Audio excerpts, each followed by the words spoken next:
Hold on. We're live in the pits of Metal Chaos with your one and only, and with the band Vatican and Dave. What's up, guys? What's up, guys? Not much. I just got done with rehearsal, getting ready for the Hollow Fest. We're playing on the 20th of October. So the big show, Cleveland, Ohio. A lot of bands, great names. World class band as far as I'm concerned. I'm getting very excited about it. And kind of excited to do my new lineup. Yeah, tell us about the new lineup. Well, they're there. Wish you could tell them to introduce themselves. Alrighty, I'm gonna pass the phone around. Here we go. This is Shane Risk. I do. I'm Shane Risk. I play bass.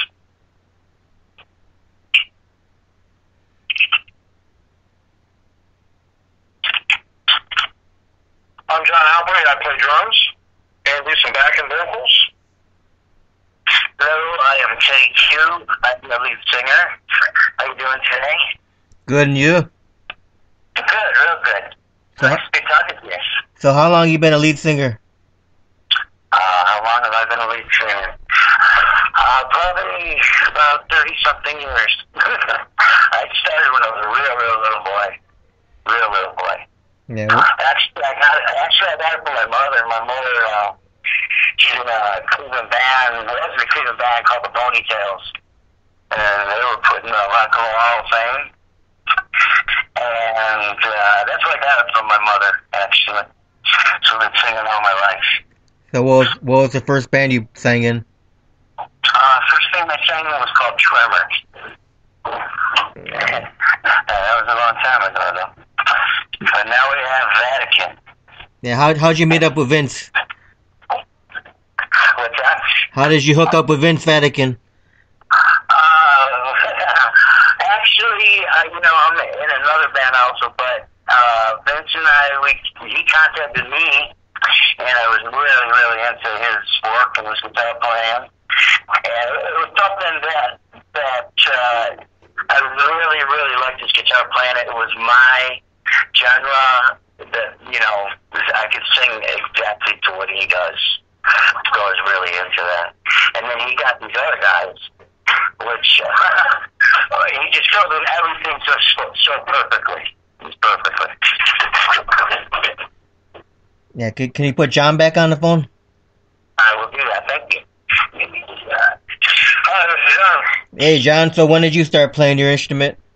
I started playing when I was about 14 years old. I've been back in 1984 when I got my first drum set on Christmas. So I've been in the roots for a while. Years as well as these guys. Maybe not quite as long as a couple of them. But I've played numerous bands over the years and been in and out of studio a few times and I actually went on the road with a tribute band, Ted Nugent tribute band called Stranglehold out of Mansfield, Ohio. We played all over Michigan and Ohio, of course, Kentucky, even Pennsylvania. Pretty decent tribute band. It was took off pretty good. Kind of retired it. Then how'd you get in Vatican? Vince actually contacted me through, he knows the founder and creator of Stranglehold, Mr. Ronnie Hughes. Yeah, good old Ronnie Hughes. He also played with a band called The Gods, Columbus, Ohio band. He played with them for like 4 or 5 years, I think. And Vince knew him from way back in the party house days, didn't you? Back in the band called Salem. Yeah, when Vince was in a band called Salem, he said.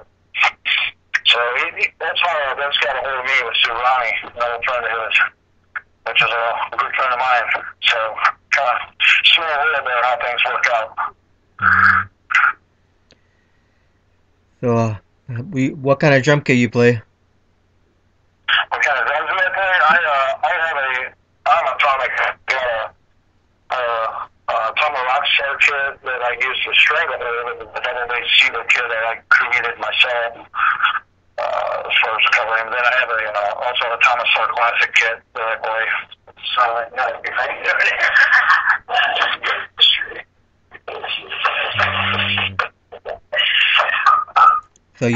So you're a Tama guy, you said, huh?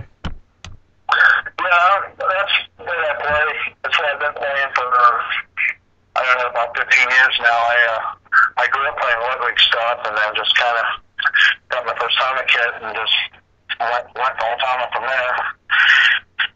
Just, they all like Ludwig stuff and reminded me a lot of Ludwig stuff. I like their stuff. So how many good bands these days. how many pieces is your drum kit? The current Star Classic kit I got is 7 piece, I think. Let's see. 1, 2, 3, 4. Yeah, something like that. 7 piece. Currently. How many cymbals you got? I have an array of cymbals. I have about 4 crashes, 2 chinas, some splashes, right hi-hats. I have a kind of assortment, probably about a dozen cymbals. Yeah, it's cool paint job on it. Yeah, it's pretty sharp paint job on those Star Classics. So like a sunburst orange to yellow fade, red orange to yellow fade sunburst kit. It's all birch quit, so it's got some thunder to it. So besides the Stranglehold, Ted Nugent tribute band, what other bands have you played in?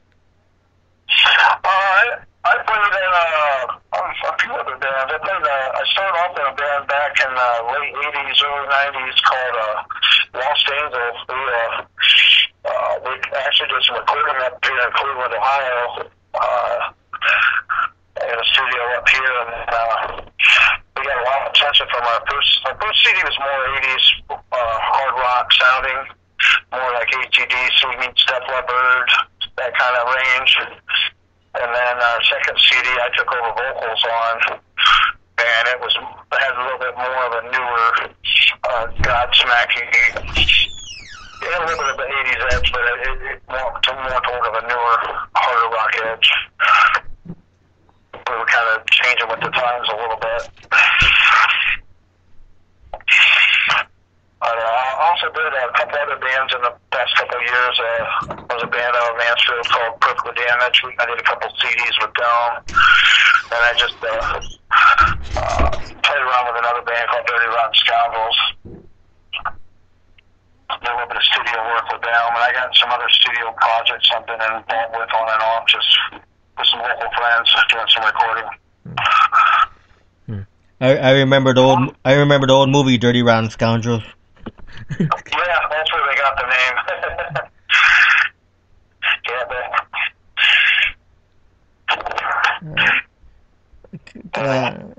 That's cool. Let me get the bass player. Alright, here you go. What's up with you? Hello. So when did you start playing bass guitar? I was about 10 years old. So how many? Between that and regular guitar, about 10. So how many years you been playing now? 33. 33 years. How many bands? So what other bands have you played in prior to Vatican? I was in a band in the 80s called Reckless Op. Basically a cover band, and we moved to more original stuff. Kind of sounded like a cross between Motley Crue and Metallica. And a few years later, I formed my own band called Big Risk. Actually, Vince Vatican played with us for a while, filling in. And that's actually how I met him back in the early 90s, I believe it was. And we were cover band also, and then we put out a couple CDs with our own original stuff. That's cool. So how many bass guitars you own? Right now I have 2 at the moment. I had a little layoff there, so I only have 2 at the moment. What kind of bass guitars you own?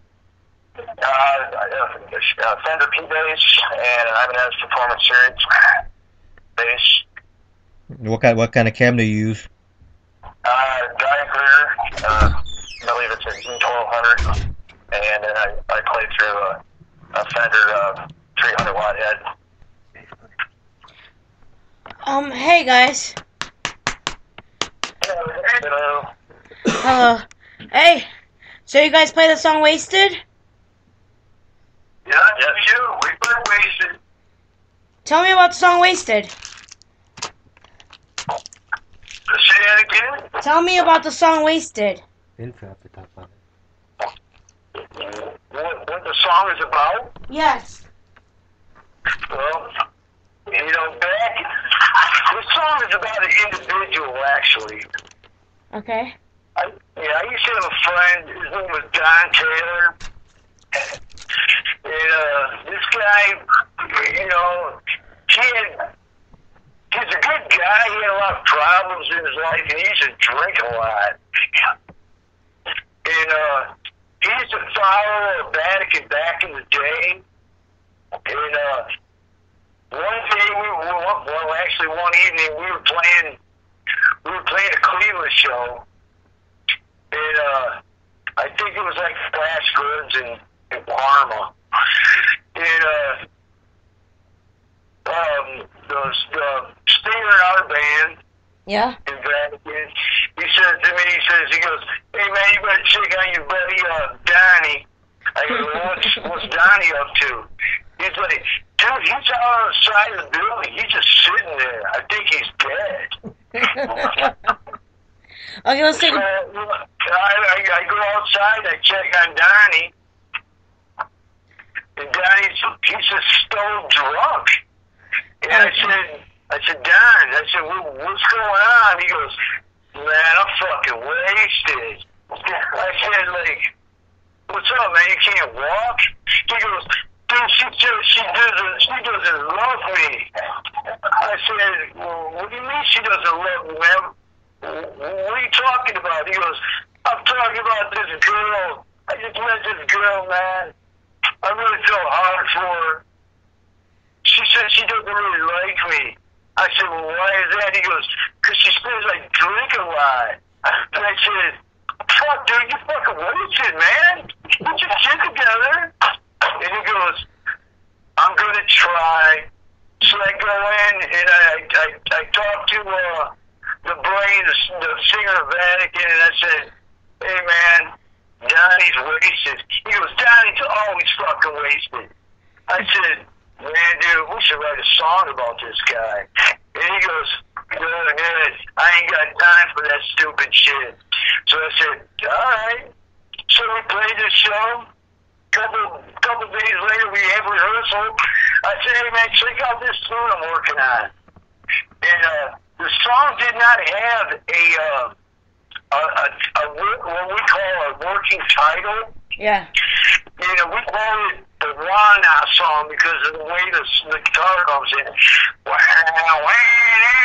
Yeah. So the Rollies used to laugh, man. Like, man, you guys ever work on that Wana song?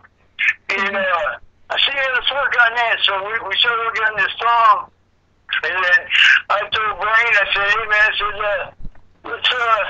you got any words for this? He goes, the only thing I got is a title. If the song is about Donnie Taylor, this song's called Wasted. And basically how the song come around was about a friend of ours who was always getting wasted.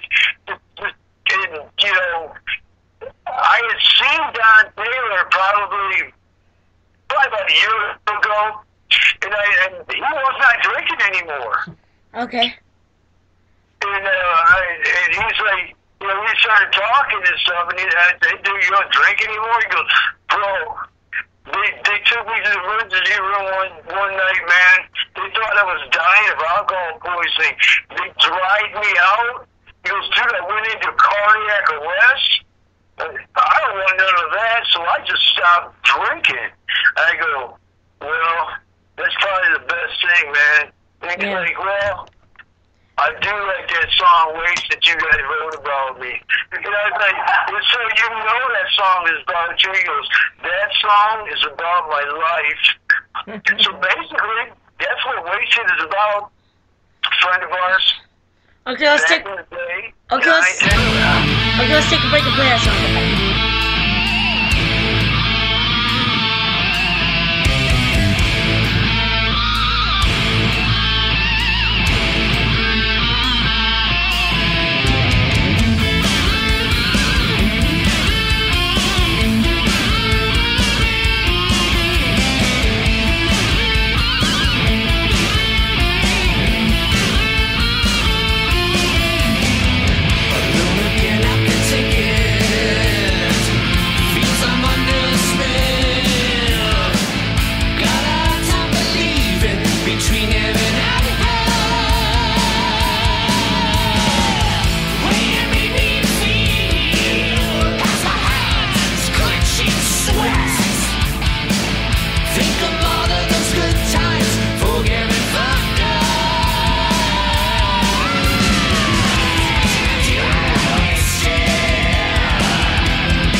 wanted to go a little bit more. Throughout the history of this band, it's always been the same thing. You know, I want to be more commercial metal, I want it to be more accessible to people. They want it to be more underground. Right. But, you know, I enjoy underground metal. I really do. It's just that, you know, to accomplish the things in my life that I want to accomplish, there's a certain songwriting process, a sound that I'm looking for. And they had different vision than I did. And they went their way, I went my way. I'm still on Pure Steel Records. I don't know if they're going to get signed to a label. I wish them all best of luck. You know, in my world, there's no hard feelings. I have a lot of respect for those guys, and I just like to say good luck to those guys. Yep. So what you said? How many songs you got written for New Vatican stuff? I have 6 songs written. I've got, they're all demoed up. Of course, they have my vocal on them. I haven't taken the new lineup into the studio to add the new vocal. And you know, when I say demoed up, you know, I use a drum machine. You know, with today's technology, you know, I was lucky enough. I sampled all of Craig's drums, so I have all his beats recorded. So I use basically his beats on my new on my demos. Right. But you know, playing with John. John's a different drummer. He's got a different feel. He's got a different swing. So you know, when I record the new record, John will be on it. He'll add his feel to it, which believe me, I searched a long time, man, for a couple months, man, to find the right drummer. And I landed a good drummer. I landed an incredible vocalist. Shane Risk, I played with him for years on and off. He's a great musician, a great guy. And I'm really looking forward to this next album. You know, and soon, probably within the next month and a half, we'll start demoing up for the new album. I know Andy from Pure Steel Records, he wants to hear some new demos. I'm going to send you some. I assume before Christmas he'll get some new demos to New Vatican. You know, he does not want me to deviate from the classic metal, the old school metal sound. I've already told him that I've got some songs that are in drop D tuning, a little bit different. The New Vatican album's gonna be a little bit different. It's gonna be old Vatican meeting Avenged Sevenfold. Now you said you got 6 songs written. How many songs are you looking to put total on for a new disc? I'm shooting for 13 songs on this new disc. You know, when you're writing songs and you're demoing songs up, you're going into the studio and you're spending money. You spend a shitload of money in the studio. To do 13 songs, you know, you really got to do 17, 18 songs. You know, so you're really looking at a lot of time. So you do 18 songs, and you choose the best 13. And in this business, sometimes you just really don't have.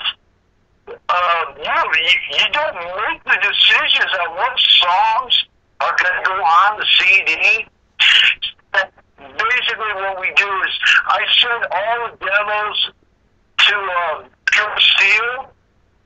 They'll listen to them. They'll send me an email back saying they like this song, and those are the songs that are going to go on the CD. Right. So now, when you write some more songs, will the new guys be doing any writing? Yep. I've got 6 songs written right now. The rest of the album will be written by these guys. You know, everything will be co-written. everybody's getting credit, and this is going to be, in the past records, Vatican records, I've been the chief writer of most of the material. There's a few songs that I had co-written with Brain. There's a outside writer, the original Vatican singer, Mark St. Stevens, that I have written songs with in the past. We have actually partnered up here in the last month or so. We've written a song called The Halo of Shame. So he is possibly going to once again make an appearance as a co-writer on the new Vatican album. So it's going to be quite a departure from our past records, as far as, our demos, Answer the Master Powers Obsession. Well, basically, we were driven to be more of a speed metal band. We're getting a lot of feedback from our fans about March of the Kings. March of the Kings is a different album than what we've usually written. More of a commercial metal sound. We're compared a lot to Accept. We're going to keep that overall sound, but we're going to try some different things on this new album. We got a different vocalist, which I really strongly believe that when people hear Teddy at Hollowfest, they're going to get a dose.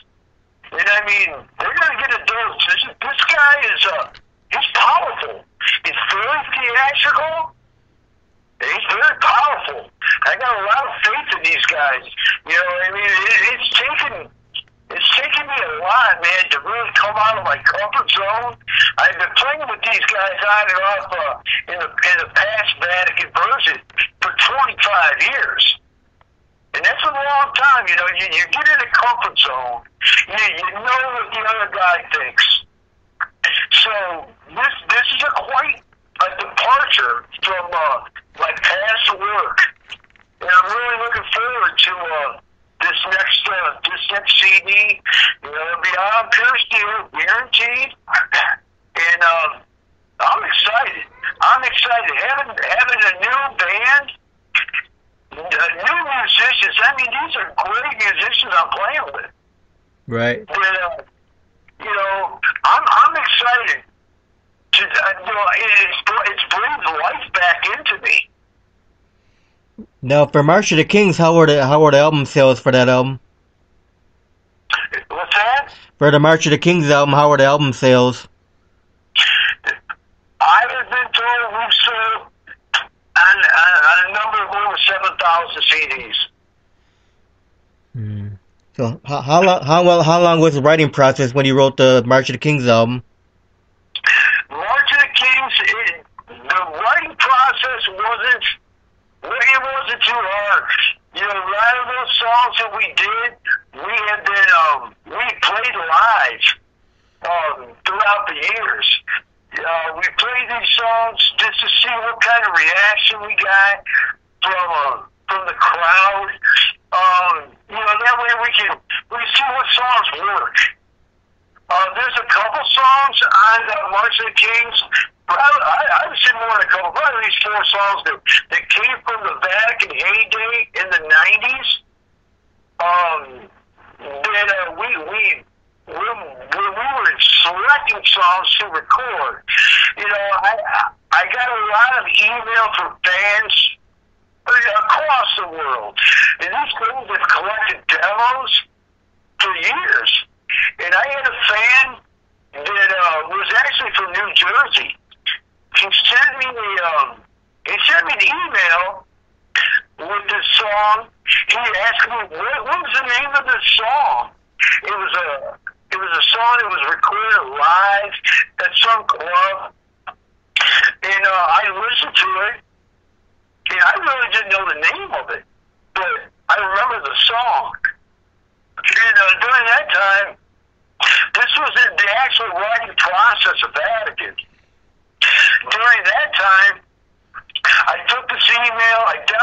in my phone. I went to rehearsal, and I told the brain, I go, hey, I said, you remember this song? And I played it for him. He goes, I do. And I said, what's the name of that song? He said it was Mean Streak. I said, what? That's a good song. He goes, why don't we do that song anymore? I go, I don't know. You know, through a period of 20 years of playing with these guys, we had amassed just so many songs. And we tried these songs out live just to see what the crowd's reaction was. This was actually one song that we had worked on, and we tried it in a few different clubs. It worked fine. It was different. Like I said, our speed metal, our thrash sound, it was more of a commercial sound. And Brain said, hey, let's work on this song for a while. I said, I'm into it, man. So we worked on that song, and we were in the studio, and we recorded it. You know, so, you know, a lot of these songs were not songs that were fresh songs. These were songs that were like tried out in a live situation. And I get a lot of good feedback on that song, Mean Streak. A lot of fans, a lot of reviews, and a lot of people, they really like that song. So what's the song Mean Streak about? Mean Streak is about the meanness of man. You know, it's basically when a man has like, you know, he's angry. It's about anger, really. It's basically saying, you know, there's a mean streak in everybody. It just takes that one thing to bring that mean streak out.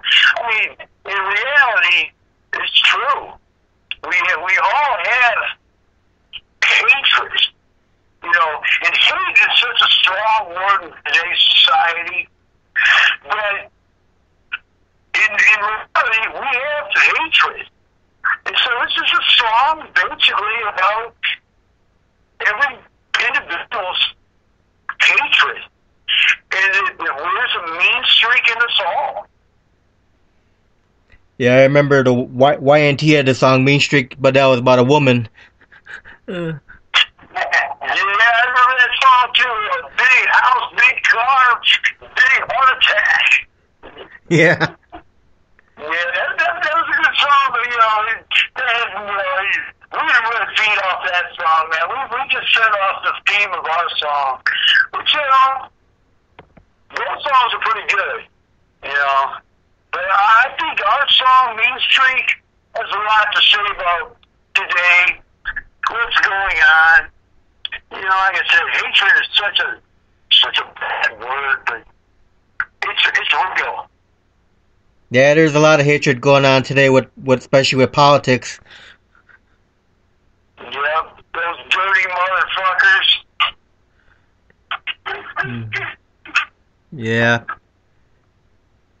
So what do you think about the NFL, Vince, about the players kneeling and not standing for the national anthem? You got a take on that? I don't watch any football. You know, if you want to disrespect my country, I want no part of it. That's the way I feel. Me too. Yeah. That's it. Yeah. Teddy's going to give you some insight on what he thinks about the NFL. Here's Teddy Q. All right. Hey, Dave, how are you? Good. I thought that was total disrespect for the whole country. You know, we're mostly musicians. We don't mention the sports so much. And we live in Cleveland, where we have the Indians are probably going to go to the World Series, which is a great thing. You know, it's great for the city. The pond's great for the city. Cleveland's got it going right now, really, you know, definitely. But this Hollow Fest is we're really looking forward to this. the Pure Steel Records Hollow Fest. A lot of great bands that we get to share the stage with. And this band right here, we're going to put on a hell of a performance, believe me. It's a performance like they've never seen Vatican before. And that's what's going to happen. You've never had fun. Definitely. Definitely. But, yeah, sports and outside, yeah, we do have the Rock and Roll Hall of Fame over here. And that's a big thing in the city, you know, to even get that. And New York didn't get it. But they won't have the inductions in Cleveland. They have them in New York. I don't understand that. But the priest was inducted to the Hall of Fame this year, which is a long, long time coming. So we're really happy about that. Yeah, that's about it, buddy. All right. Hey Vince, you want me to spin Mean Streak? What's that? So you guys want me to spin the song Mean Streak? Yeah, why not? It's a great song. All right. Great song. All right. We'll be back, everyone. Listen to Mean Streak. Okay, thank you.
Okay, we're back on here now, Vince. We're back on.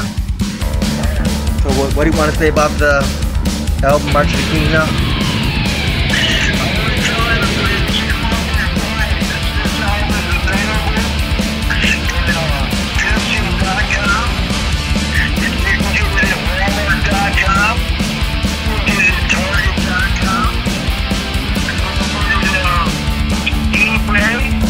Amazon. You can download it. Also, it goes to those sites also. It's a great album. It's selling well. I'm very pleased with the record sales. Buy my music. Support me. Come to Vatican. Buy our merchandise. It's incredible. Now for the Hollow Fest, who are the other bands that are playing with you guys, Vince? We're playing with Edge, Sky, Destructor, and I'm telling you guys know who Destructor is. Oh yeah, Dave Just. Yeah, Dave Overkill, I'm telling you. When I was coming up in the music business, I didn't even see music business, I was just coming as a guitar player. I used to go see Destructor back in the day. Man, these guys were just power. And they had a lot to do with how I turned out as far as the music. I'm telling you, Destructor was like, they were like early 80s. And I'm telling you, David Overkill, great guy. That band's been through a lot, and they've overcome a lot. That's a lot of respect for them. We're playing with this band from Detroit, Halloween. They had a couple of hits back in the 80s also. We're playing with this, but as far as I'm concerned, the legend, Axmaster. Man, Axmaster, you don't get any better than that. They're one of my favorite bands. Like, where's the record? Yeah, it's all on Pearson Records. You can go to that website, and you can buy all the music. It's an incredible event, and I'm glad that it's happening in Cleveland, because last year we played the Hollow Fest. It was down in Delaware, the state of Delaware. We had a lot of people down there when we played on there last year. That guitar player that I had only heard about in some magazines.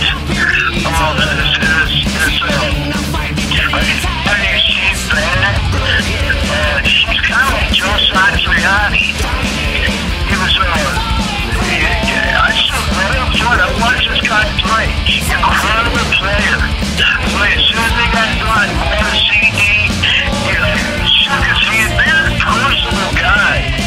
He signed my CD. Ever since then, I've had a good relationship with Steve. He's on my Twitter.